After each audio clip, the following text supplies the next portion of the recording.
Welcome back to the channel. Trying to restore a car that you took apart is one thing.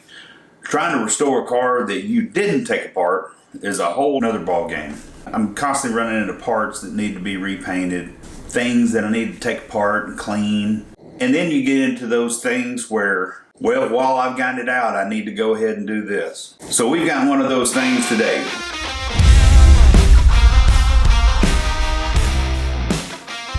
We've taken the air box out of the car.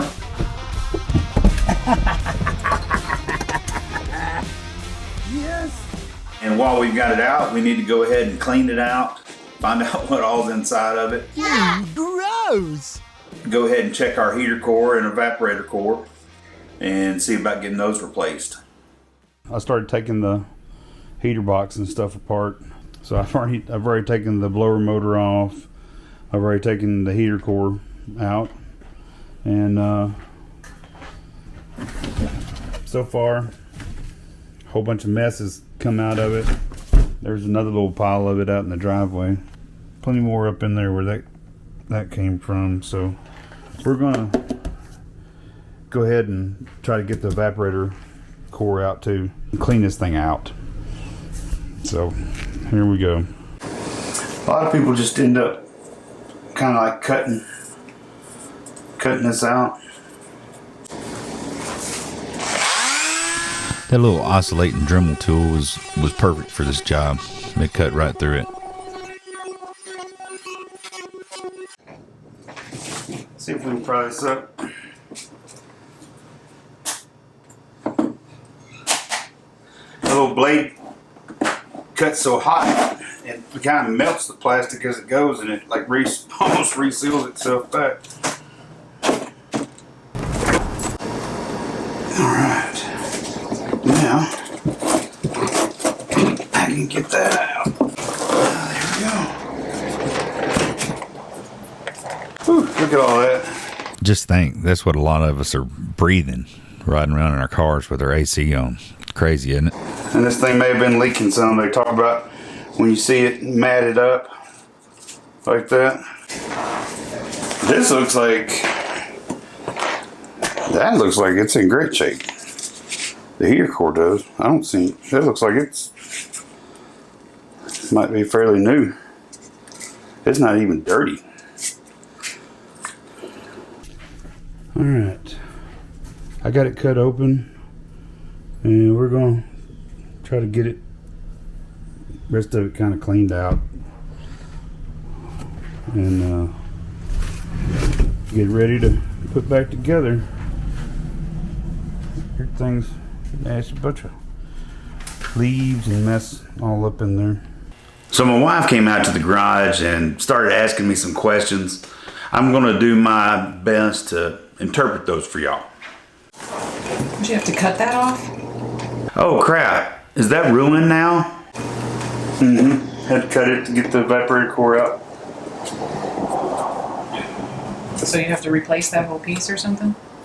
How expensive is this gonna be? No, you just when you put the evaporator core back in, you put that down and then seal it back up. I don't believe you. It's gonna cost something. Engineers. That's all you got to say about that. I know you fellas can relate, right? I removed anything that looked electro-digital before I got after it with the water hose. All right. I got everything all washed off and mostly dried. I'm gonna let it sit here and dry real good before I put it all back together. I'm hoping I remember how to put it all back together.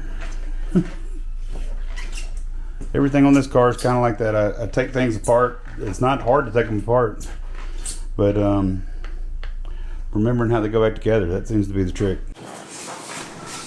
If you've been watching the channel for a little bit, you may have already seen that I do this. I get a piece of cardboard. Whenever I've got hardware for something, I just screw it into the cardboard and label it. So I had repainted all the hardware for the airbox. Putting the heater core back in or taking out of the airbox is real easy. It just sets in there. Lid goes on top. You got like 4 screws that hold it in there. But the evaporator core, they make it where you have to cut it open. It's weird.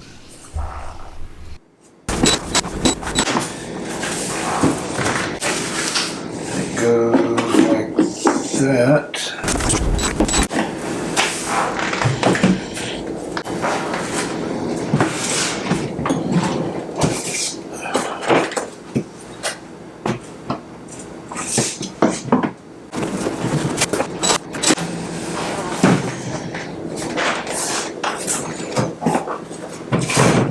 I must have flipped this piece around for 5 minutes before I figured out how it went back on there.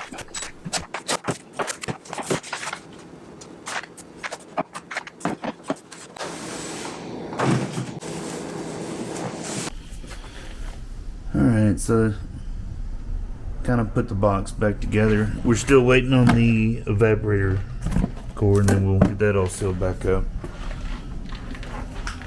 I got some of the brackets repainted, put back on, little hanging brackets and stuff. I even put a little paint on the nuts, since they'll be exposed on the inside of our engine bay that we painted up. Alright, so I got it in here. I got the weather stripping. When you put that evaporator core back in, you want an airtight seal around the edges of it with the box. That way all the air is forced through the fins. So it's sealed into the box nice. I'm going to put a polyurethane sealant around the box where I cut it.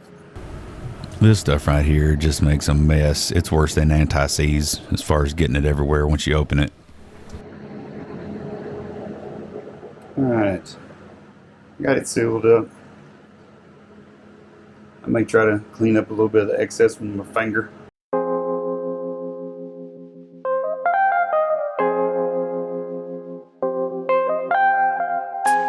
So I got the heater box kind of put back together for the most part. We got the evaporator core installed and got this all sealed back up. See, we sealed it up with polyurethane. See how it's all sealed up there. So I think that's pretty much ready to go back in the car. And just like that, another thing's checked off the list.